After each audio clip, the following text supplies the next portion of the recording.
UP के बरेली में अंतर्राष्ट्रीय हिंदू परिषद के अध्यक्ष डॉक्टर प्रवीण भाई तोगड़िया ने कश्मीर में टारगेट किलिंग की हो रही घटना पर सरकार को निशाने पर लिया है। उन्होंने कहा कि पहले कश्मीर में टारगेट किलिंग हो रहा था, अब राजौरी में टारगेट किलिंग हो रहा है। दोनों में ये अंतर है, कश्मीर एक घाटी है जबकि राजौरी जम्मू में है, इसलिए टारगेट किलिंग कश्मीर से विकास करके जम्मू में आ गया है, इसलिए टारगेट किलिंग का हिंदुस्तान में विकास हो रहा है, कहीं ये बरेली तक नहीं आ जाए। दरअसल प्रवीण भाई तोगड़िया उत्तराखंड में अपने संगठनों की मीटिंग करने के बाद बरेली में मीटिंग के लिए पहुंचे हैं। वहीं उन्होंने राहुल गांधी की भारत जोड़ो यात्रा की डॉक्टरी भाषा में तारीफ की। उन्होंने कहा कि राहुल की यात्रा से 4 फायदे होते हैं। पहला यह कि वजन कम होता है, दूसरा यह शुगर कम होता है, तीसरा तनाव कम होता है, चौथा ये लोगों को स्वास्थ्य सुधारता है क्योंकि लोग उनकी बात को सुनते हैं। प्रवीण भाई तोगड़िया ने यह भी कहा कि वह खुद 24 साल से यात्रा कर रहे हैं। वह कभी एक शहर में 2 रात नहीं सोए पिछले 24 सालों से। राहुल भैया ने तो अभी यात्रा शुरू की है। वह सभी नेताओं से अपील करेंगे कि आप सभी पैदल यात्रा करें, यह आपके स्वास्थ्य और समाज के स्वास्थ्य के लिए आवश्यक है। वहीं उन्होंने मदरसे को एक बार फिर से बंद करने की मांग को दोहराया और कहा कि सऊदी अरेबिया, जहां मुस्लिमों का मक्का मदीना है, वहां पर तबलीगी जमात पर प्रतिबंध लगा है। तबलीगी जमात प्लानिंग के पीछे है, ऐसा एनआईए कहता है। उदयपुर में कन्हैया की हत्या के पीछे दावत इस्लाम है। उनका कहना है कि अगर प्रतिबंध पॉपुलर फ्रंट पर लग रहा है तो प्रतिबंध लगना चाहिए। आपका वाक्य सुधारता हूँ। अब तक कश्मीर में टारगेट किलिंग हो रहा था, अब राजौरी जम्मू में हो रहा है। दोनों में अंतर है।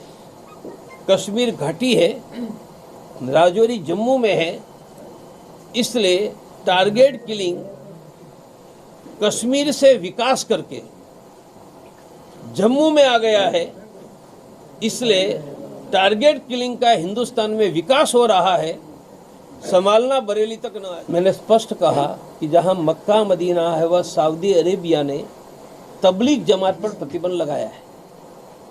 उमेश कोले की हत्या में तबलीग जमात एनआईए कहती है, तो भारत में तबलीग जमात पर प्रतिबंध लगाना चाहिए, अब तक क्यों नहीं लगाया है? ऐसे कन्हैया की हत्या के पीछे दावत इस्लाम है, उन पर क्यों प्रतिबंध नहीं लगा रहे हैं? इसलिए मेरा कहना है कि फंडामेंटलिस्ट एक्टिविटी और हिंसा में जुड़े हुए मुस्लिम संगठन और उसकी मस्जिद मदरसों पर प्रतिबंध लगाना चाहिए। उस पर कौन है? उनमें तबलीग जमात है, दावत इस्लाम है, अहले हदीज है, पॉपुलर फ्रंट है, जमात इस्लाम है और फंडामेंटलिस्ट सिखाने वाला सहारनपुर का देवबंद वाला दारुल उलूम देवबंद है। कि राहुल गांधी की पदयात्रा से 3 फायदा होता है। एक, वजन घटता है, मोटापा कम होता है। वॉकिंग करते हैं ना तो कैलोरी यूटिलाइजेशन होता है, फैट कम होती है। दूसरा, शुगर कम होता है, चलने से विदाउट इंसुलिन शुगर डाउन होता है, मेडिकल साइंस कह रहा हूँ। तीसरा, स्ट्रेस टेंशन कम होता है। और चौथा, लोगों का स्वास्थ्य सुधरता है क्योंकि लोगों की बात कोई सुनते हैं। इसलिए मैं 24 वर्ष से यात्रा कर रहा हूं। मैं एक शहर में 2 रात नहीं सोता हूं पिछले 24 साल से। हमारे राहुल भैया ने तो अभी शुरू की है। अब मैं देश के सभी दलों के सभी नेताओं को कहूंगा कि आप पदयात्रा शुरू करो।